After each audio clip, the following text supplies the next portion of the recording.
नमस्कार दोस्तों, हमारे चैनल अमृत कलश में आपका हार्दिक स्वागत है, जहां हम ज्योतिष शास्त्र के गहरे रहस्यों को सरल भाषा में आपको समझाने का कार्य करते हैं। आज का विषय बेहद खास और गंभीर है। कुंडली में मंद बुद्धि योग की पहचान, कारण, प्रभाव और असरदार उपाय क्या हो सकते हैं। इसके अलावा इसी मंद बुद्धि योग का मेदिनी ज्योतिष में क्या प्रभाव पड़ता है।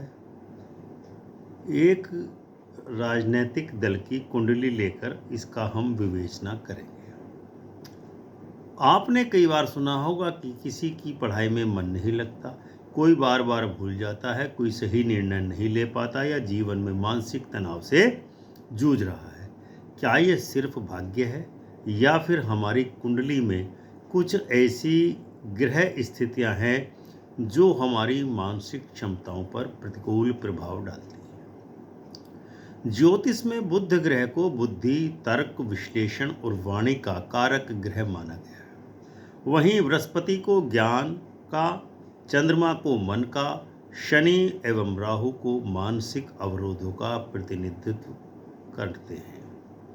जब ये ग्रह अशुभ स्थिति में होते हैं तो व्यक्ति की सोचने समझने की क्षमता प्रभावित होती है। इसे ही मंद बुद्धि योग कहा जाता है। लेकिन घबराइए मत, यह योग जीवन का अंत नहीं है। सही पहचान, ज्योतिषीय विश्लेषण और उपायों के जरिए मानसिक कमजोरी को दूर कर जीवन में स्थिरता, आत्मविश्वास और सफलता लाई जा सकती है। तो चलिए आज के इस वीडियो में हम विस्तार से जानेंगे कि मंद बुद्धि योग क्या होता है, व्यक्तिगत कुंडली में इसका क्या प्रभाव होता है, क्या पहचान होती है। वहीं मेदिनी ज्योतिष में यदि किसी राजनीतिक दल की कुंडली में यह योग हो तो उसका देश काल पर क्या प्रभाव होता है और कौन से उपाय इसे दूर करने में मदद करते हैं। वीडियो को अंत तक जरूर देखिए ताकि आप अपनी या अपने प्रियजनों की मदद कर सकें। तो चलिए शुरू करते हैं आज का यह वीडियो। कुंडली में मंद बुद्धि योग की पहचान, कारण, प्रभाव और असरदार उपाय। ज्योतिष शास्त्र में मंद बुद्धि योग एक ऐसा योग है जो किसी व्यक्ति की कुंडली में कुछ विशेष ग्रहों की स्थिति के कारण बनता है।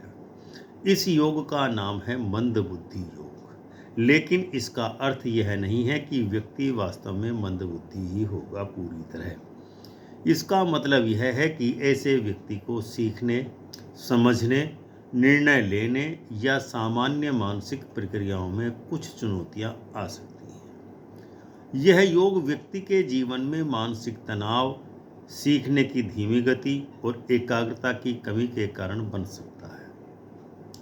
मंद बुद्धि योग कैसे बनता है? यह योग मुख्य रूप से 3 ग्रहों की स्थिति पर निर्भर करता है: बुध, बृहस्पति और शनि।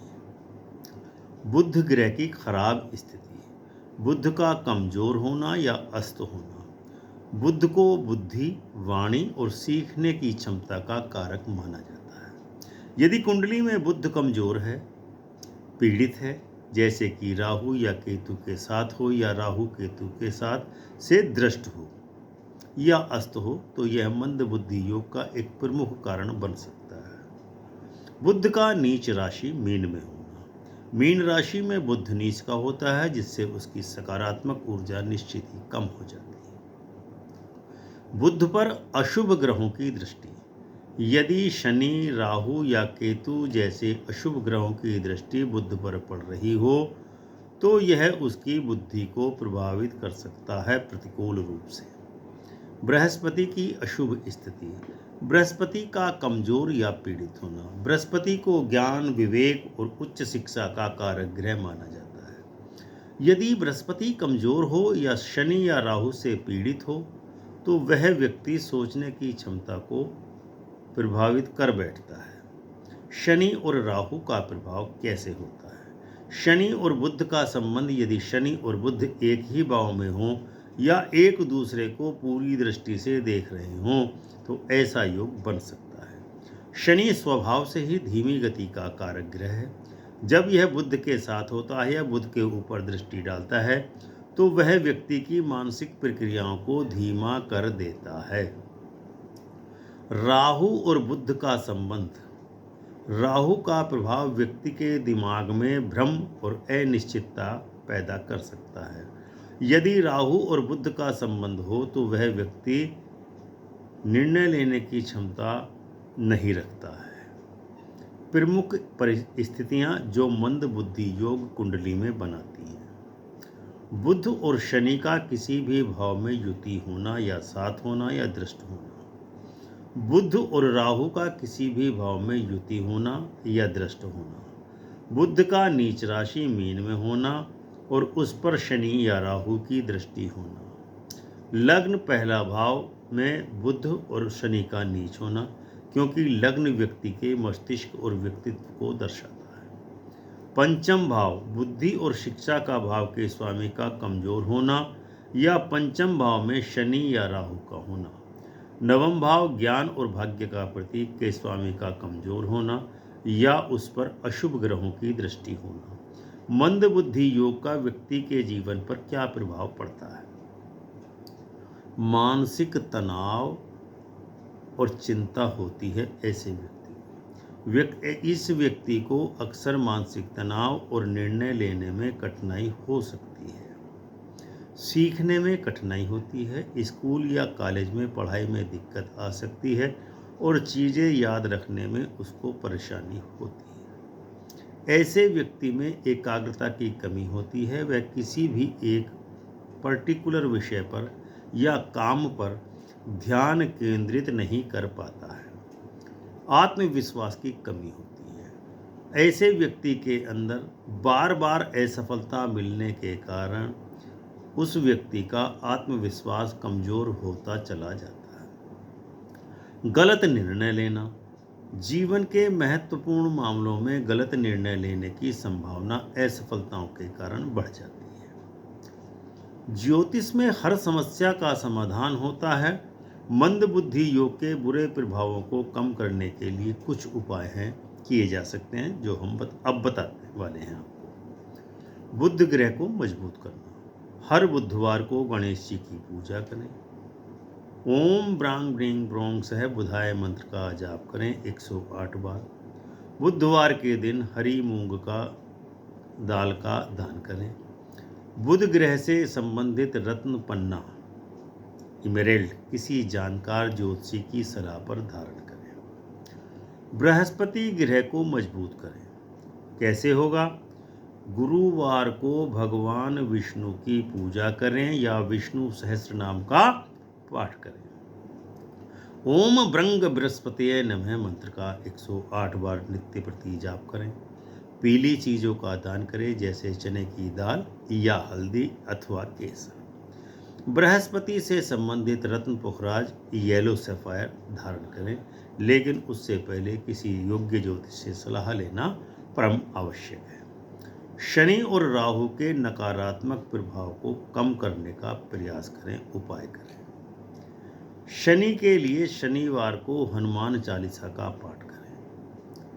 ओम शंग शनैश्चराय नमः मंत्र का जाप करें। गरीबों को, मजदूरों को भोजन और कपड़े दान करें। मजदूरों को दूध भी पिला सकते हैं। राहु के लिए दुर्गा जी की पूजा करें। ओम राहवे नमः मंत्र का जाप करें। सामान्य उपाय जो आपको करने हैं वो ये हैं। रोजाना सुबह ध्यान करें और योग करें, जिससे मानसिक एकाग्रता बढ़ेगी। किसी योग्य ज्योतिषी से अपनी कुंडली का विश्लेषण करवाएं और उचित मार्गदर्शन प्राप्त करें। यह जानकारी मंद बुद्धि योग को समझने में आपकी मदद करेगी। किसी भी ज्योतिषीय उपाय को अपनाने से पहले किसी योग्य और विशेषज्ञ की सलाह लेना हमेशा उचित रहता है। ज्योतिष शास्त्र में मंगल, गुरु, शनि और राहु का एक साथ तीसरे भाव में होना एक विशेष योग का नाम नहीं है, लेकिन एक राजनीतिक दल की कुंडली में यह योग है, बल्कि यह कई ग्रहों का संयोजन है जिसके मिश्रित फल प्राप्त होते हैं। इसे समझने के लिए हमें प्रत्येक ग्रह के प्रभाव को तीसरे भाव और अन्य ग्रहों की युति के साथ संदर्भ में देखना पड़ेगा। तीसरा भाव क्या कहता है? तीसरे भाव से साहस, पराक्रम, छोटे भाई बहन, यात्रा, संचार, पड़ोसी, कम्युनिकेशन और पैशन को दर्शाता है। अब इसमें जो तीसरे घर में जो ग्रह के वो क्या कहता है? मंगल ग्रह साहस, पराक्रम, ऊर्जा और भाई बहनों का प्रतीक है। तीसरे भाव में मंगल होने पर व्यक्ति को बहुत ज़्यादा साहसी, उत्साही और मेहनती बना देता है। नंबर 2, गुरु। गुरु ज्ञान, विवेक और आध्यात्मिकता का कारक ग्रह है। तीसरे भाव में गुरु व्यक्ति की सोच को गहराई देता है और उसे ज्ञानी बना देता है। तीसरा ग्रह है शनि इस भाव में। शनि कर्म, अनुशासन और विलंब का कारक ग्रह है। तीसरे भाव में शनि व्यक्ति को धैर्यवान और मेहनती बनाता है, लेकिन वह अपने प्रयासों से धीमी गति से सफलताएं प्राप्त करता है। यह छोटे भाई बहनों के साथ संबंधों में कुछ तनाव भी पैदा कर सकता है। इस राजनीतिक दल की खासियत यह है कि इसके साथ जो छोटा दल मिलता है वह अपने आप ही समाप्त होता चला जाता है। कई उदाहरण इसके मौजूद हैं। राहु। तीसरे घर में राहु रहस्य, भ्रम और आकस्मिकता का कारक है। तीसरे भाव में राहु व्यक्ति को साहसी बनाता है, लेकिन कभी कभी उसके निर्णय में भ्रम या गलतफहमी हो सकती है। संयोजन के फल, जब तीनों ग्रह एक साथ मिल जाते हैं तो चार ग्रह क्या फल मिलेगा? गुरु चांडाल योग बनाता है। गुरु और राहु की युति से गुरु चांडाल योग बनता है। यह योग गुरु के सकारात्मक प्रभावों को कम कर सकता है और व्यक्ति के ज्ञान या विवेक को प्रभावित कर सकता है। राहु का प्रभाव व्यक्ति को आध्यात्मिक मार्ग से भटका सकता है या गलत निर्णय लेने पर मजबूर कर सकता है। मंगल और राहु की युति, इस युति को अंगारक योग कहते हैं। यह योग व्यक्ति के स्वभाव में आक्रामकता, क्रोध, जिद्दीपन ला सकता है। तीसरे भाव में होने के कारण यह भाई बहनों के साथ संबंधों में तनाव पैदा कर सकता है और व्यक्ति को जोखिम लेने वाला बना सकता है। शनि और राहु की युति, इस युति को श्रापित योग या पिशाच योग भी कहते हैं। यह व्यक्ति अपने कर्मों में विलंब या बाधाओं का अनुभव करा सकता है। इस संयोजन के सकारात्मक प्रभाव क्या होंगे? पहले हम सकारात्मक प्रभाव आपको बताते हैं। यह संयोजन व्यक्ति को बहुत साहसी, निडर और महत्वाकांक्षी बना सकता है। व्यक्ति अपनी मेहनत और साहस के दम पर बड़ी से बड़ी सफलता हासिल कर सकता है, खासकर संचार, मीडिया, तकनीकी क्षेत्र या ऐसे किसी भी क्षेत्र में जहां बहुत साहस और जोखिम की आवश्यकता होती है। नकारात्मक प्रभाव इस युति का क्या हो सकता है? यह संयोजन मानसिक तनाव, बेचैनी और भ्रम पैदा कर सकता है। व्यक्ति को अपने भाई बहनों के साथ संबंधों में चुनौतियों का सामना करना पड़ सकता है। जोखिम लेने की प्रवृत्ति के कारण व्यक्ति गलत निर्णय भी ले सकता है, जिससे उसे नुकसान हो सकता है। संक्षेप में यह एक जटिल संयोजन है जिसके फल कुंडली के अन्य ग्रहों, भावों और दशाओं पर भी निर्भर करते हैं। नवम भाव में बुध और केतु की युति से कोई एक विशेष योग नहीं बनता है, लेकिन इस संयोजन से कुछ महत्वपूर्ण और मिश्रित फल मिल सकते हैं। यह युति व्यक्ति के जीवन पर गहरा प्रभाव डालती है, विशेष करके उसके भाग्य, धर्म और आध्यात्मिक रुझानों पर। बुध बुद्धि, वाणी, तर्क, शिक्षा और संचार का ग्रह है। यह व्यक्ति की विश्लेषणात्मक क्षमता और सीखने की प्रवृत्ति को दर्शाता है, लेकिन इसके साथ 9वें घर में केतु है। केतु एक छाया ग्रह है जो आध्यात्मिकता, वैराग्य, अलगाव और पूर्व जन्म के कर्मों का प्रतिनिधित्व करता है। यह भौतिकवादी दुनिया से अलगाव और मुक्ति यानी मोक्ष की ओर इशारा करता है। नवम भाव, यह भाव धर्म, पिता, भाग्य, लंबी यात्राओं, उच्च शिक्षा और गुरुओं का भाव कहलाता है। नवम भाव में बुध और केतु की युति के परिणाम। यह युति व्यक्ति की बुद्धि और सोच को आध्यात्मिकता की ओर मोड़ देती है।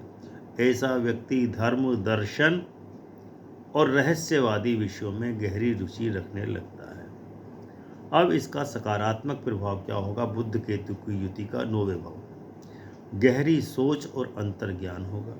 इस युति से व्यक्ति की सोच में गहराई और रहस्यमय विषयों को समझने का अंतर्ज्ञान विकसित होता है। वे भौतिक दुनिया की सतह से परे जा कर के उसको तथ्य को गहराई से समझ सकते हैं। आध्यात्मिक और दार्शनिक ज्ञान, व्यक्ति को धार्मिक ग्रंथों और आध्यात्मिक ज्ञान को समझने में विशेष महारत हासिल होता है और सफलता मिलती है। वे एक अच्छे धार्मिक उपदेशक, ज्योतिषी या दार्शनिक बन सकते हैं। भाग्य का साथ मिलता है।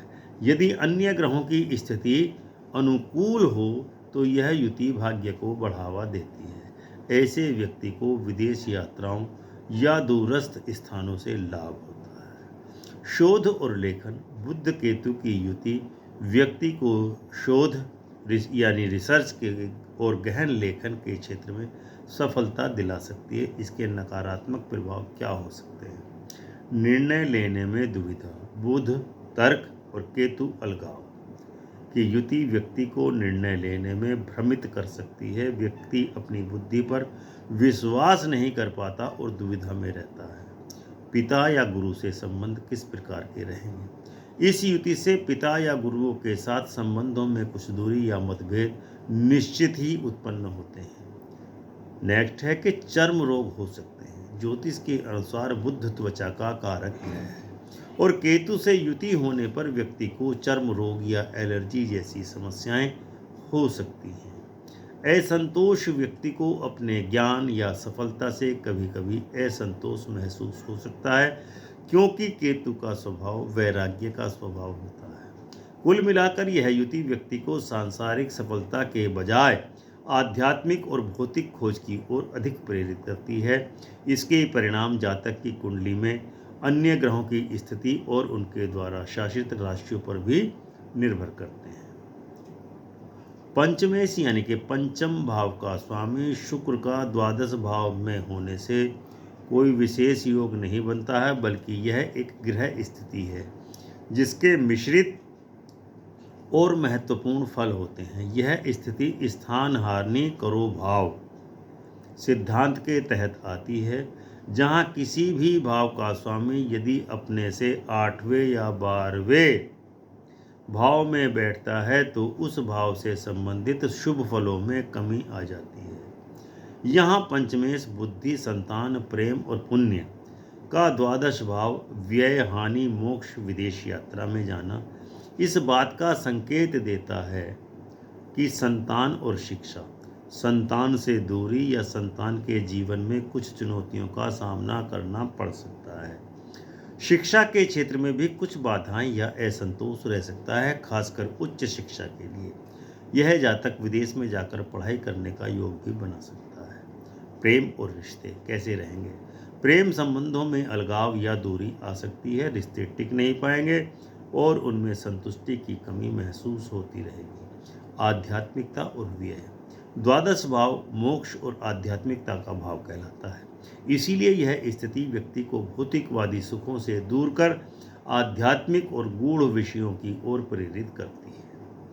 यह ऐसा व्यक्ति धन का व्यय धार्मिक कृत्यों, दान पुण्य या विदेश यात्राओं में कर सकता है। धन और सुख, शुक्र धन और सुख का कारक ग्रह है और द्वादश भाव व्यय का है। इसीलिए इस स्थिति से व्यक्ति को धन के मामले में हानि या अत्यधिक व्यय करना पड़ सकता है।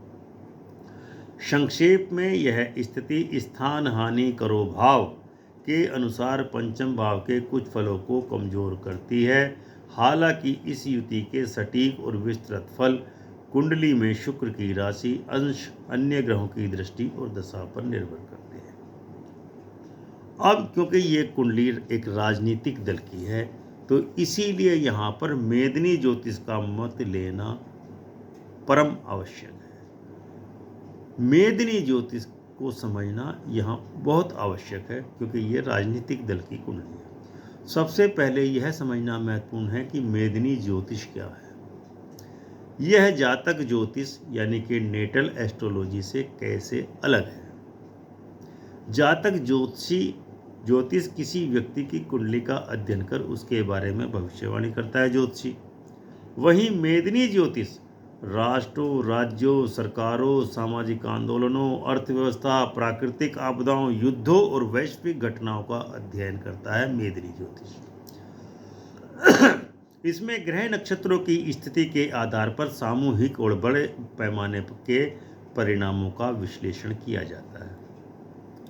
तो आइए अब हम आपको जो ग्रह युति बन रही थी तीसरे घर में, 9वें घर में, द्वादश भाव में, उसका मेदिनी ज्योतिष के अनुसार विश्लेषण करते हैं। मेदिनी ज्योतिष में तीसरा भाव निम्नलिखित चीजों का प्रतिनिधित्व करता है। नंबर 1, पड़ोसी देश और उनके साथ संबंध। नंबर 2, देश की संचार व्यवस्था यानी कि रेलवे, डाक, दूरसंचार, टेलीकम्युनिकेशन, मोबाइल सब। नंबर 3, सैन्य बल और रक्षा संबंधी मामले हैं। देश का साहस, पराक्रम और छोटे मोटे संघर्ष। जब 4 शक्तिशाली ग्रह मंगल, गुरु, शनि और राहु एक साथ तीसरे भाव में आते हैं तो यह एक अत्यधिक महत्वपूर्ण और शक्तिशाली संयोजन बन जाता है, जिसके दूरगामी परिणाम होते हैं।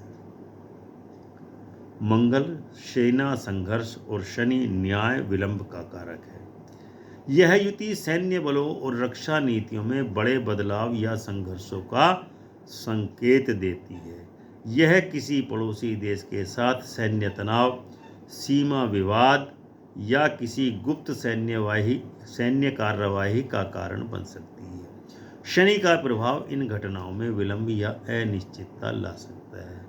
आप इस राजनीतिक दल का सोच कर देखिए कौन क्या ये कर रहा है।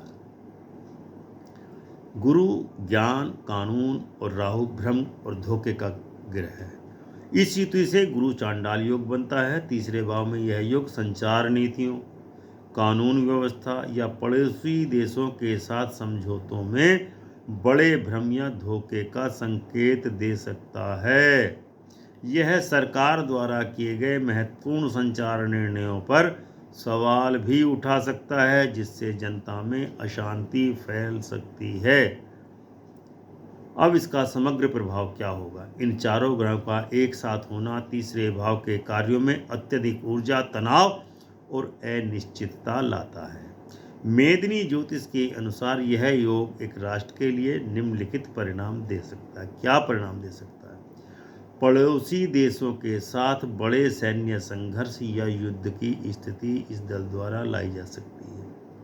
संचार प्रणालियों, परिवहन जैसे रेलवे या हवाई यात्रा में बड़ी दुर्घटनाएं या व्यवधान इनके कार्यकाल में हो सकते हैं। सरकार के लिए गंभीर आंतरिक या बाहरी सुरक्षा चुनौतियां हो सकती हैं। सैन्य बलों या सुरक्षा एजेंसियों में बड़े पैमाने पर परिवर्तन या सुधार हो सकता है। यह संयोजन राष्ट्र के लिए एक बहुत ही संवेदनशील और चुनौतीपूर्ण समय को दर्शाता है। इस पार्टी का जहां साहस और पराक्रम का उपयोग करना होगा, लेकिन साथ ही धोखे और भ्रम से भी बचना होगा। नवम भाव में बुध और केतु का योग। मेदिनी ज्योतिष में नवम भाव निम्नलिखित का प्रतिनिधित्व करता है। देश का धर्म, नैतिकता और उच्च आदर्श। नंबर 2, सुप्रीम कोर्ट और न्यायपालिका। नंबर 3, विदेश नीति, अंतर्राष्ट्रीय संबंध और विदेश यात्रा। नंबर 4, उच्च शिक्षा और विश्वविद्यालय। नंबर 5, मीडिया और प्रकाशन की स्वतंत्रता। जब बुध संचार और तर्क का ग्रह और केतु अलगाव और रहस्य का नवम भाव में एक साथ आते हैं तो यह सामूहिक चेतना और राष्ट्र की विदेश नीति पर अत्यंत ही गहरा प्रभाव डालता है। धर्म और नैतिकता। यह योग देश के धार्मिक और नैतिक मूल्यों में बड़े बदलाव के संकेत दे सकता है। समाज में धार्मिक कट्टरवादी या अलगाववाद की भावना बढ़ सकती है। लोग पारंपरिक धार्मिक मान्यताओं पर सवाल उठा सकते हैं, जिससे एक नया आध्यात्मिक आंदोलन या विचारधारा जन्म ले सकती है। कानून और न्यायपालिका कैसी रहेगी इस पार्टी के कार्यकाल में? इस युति से न्यायपालिका में महत्वपूर्ण बदलाव आ सकते हैं। किसी बड़े कानूनी मामले में अप्रत्याशित या विवादास्पद निर्णय भी आ सकता है, जिससे जनता में असंतोष फैल सकता है।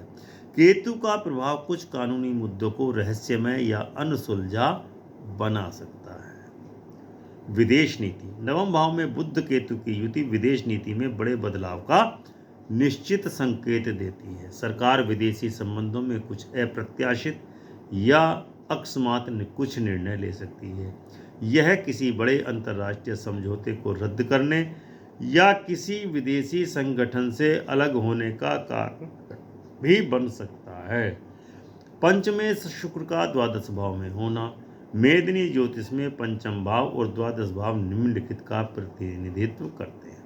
पंचम भाव स्टॉक मार्केट, मनोरंजन उद्योग, कला संस्कृति, बच्चों और सरकार की नीतियाँ। 12वें भाव से विदेशी संबंध, हानि, अस्पताल, जेल और गुप्त दुश्मन। जब पंचमेश शुक्र द्वादश भाव में स्थित होता है तो यह योग देश के आर्थिक, सामाजिक और सांस्कृतिक जीवन को प्रभावित करता है। अर्थव्यवस्था और स्टॉक मार्केट। पंचम भाव स्टॉक मार्केट का प्रतिनिधित्व करता है और इसका स्वामी जब द्वादश भाव में जाता है तो यह स्टॉक मार्केट में बड़े उतार चढ़ाव या एक बड़े आर्थिक संकट का संकेत दे सकता है। सरकार द्वारा लाई गई आर्थिक नीतियों का परिणाम उम्मीद के अनुसार नहीं मिल पाता है। कला और मनोरंजन। यह योग मनोरंजन और कला के क्षेत्र में बड़े बदलाव का संकेत दे सकता है। फिल्म उद्योग, संगीत या कला के क्षेत्र में कुछ अप्रत्याशित या विवादास्पद घटनाएं हो सकती हैं। कुछ कलाकार देश छोड़कर विदेश जा सकते हैं या विदेशों में अधिक सफलता प्राप्त कर सकते हैं। बच्चों से संबंधित मामले। यह योग बच्चों और शिक्षा से संबंधित सरकारी नीतियों में कुछ अनिश्चितता या चुनौतियों का संकेत भी दे रहा है। सामूहिक हानि और सुख। शुक्र सुख, धन और आनंद का कारक है और इसका व्यय भाव में जाना सामूहिक सुख और धन हानि का संकेत देता है। यह प्राकृतिक आपदाओं या किसी बड़े घोटाले के कारण राष्ट्र को आर्थिक नुकसान पहुंचा सकता है। तो इस प्रकार मेदिनी ज्योतिष के अनुसार ये तीनों ग्रह संयोजन किसी व्यक्ति के जीवन को नहीं बल्कि समाज, राष्ट्र या वैश्विक स्तर पर होने वाली बड़ी घटनाओं को दर्शाते हैं। ये योग एक संवेदनशील समय की ओर इशारा करता है, जहां सरकार और जनता दोनों को विशेष ध्यान और सावधानी बरतने की आवश्यकता होती है। तो दोस्तों, आपने अभी तक देखा कुंडली में मंद बुद्धि योग किन ग्रहों की अशुभ स्थिति से बनता है और यह किस तरह से मानसिक स्थिति, शिक्षा, निर्णय, आत्मविश्वास को प्रभावित कर सकता है। लेकिन सबसे महत्वपूर्ण बात यह है कि यह ग्रह दोष स्थायी बाधा नहीं है। सही उपाय, नियमित प्रयास, सकारात्मक सोच और श्रद्धा से जीवन में बदलाव लाया जा सकता है। जिस राजनीतिक दल की हमने चर्चा की कुंडली की, उसके अनुसार देश में स्टॉक मार्केट हानि के विशेष योग बन रहे हैं। विदेशी संबंध खराब हो सकते हैं, पड़ोसियों से संबंध खराब हो सकते हैं, युद्ध तक हो सकता है। यदि आप खुद या अपने परिवार में किसी को मानसिक कठिनाइयों का सामना करते देख रहे हैं तो कुंडली देखकर उपाय करना एक शानदार रास्ता है। हमने इस वीडियो में उपाय भी बताए हैं जैसे मंत्र, रत्न, दान और जीवन शैली में सुधार, जो आपकी मानसिक क्षमता को बेहतर बनाने में मदद कर सकते हैं।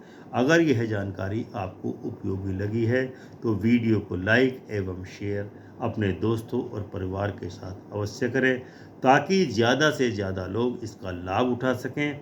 साथ ही नीचे कमेंट में करके बताएं कि आपकी कुंडली में बुध, शनि या राहु किस स्थान पर या कौन से भाव में बैठे हुए हैं और उनका आपके जीवन में क्या प्रभाव पड़ रहा है। हम आपके सवालों का जवाब देने की भरपूर कोशिश करेंगे। हमारे चैनल को, अमृत कलश को सब्सक्राइब करना न भूलें, बेल आइकन दबा कर दें और ऑल का ऑप्शन अवश्य चुनें, ताकि आपको ज्योतिष से जुड़ी हुई हर नई जानकारी सबसे पहले मिल सके। आपका मन, आपका भाग्य ग्रहों की मदद से उसे बेहतर बनाइए। मिलते हैं अगले वीडियो में, तब तक के लिए जय श्री राम।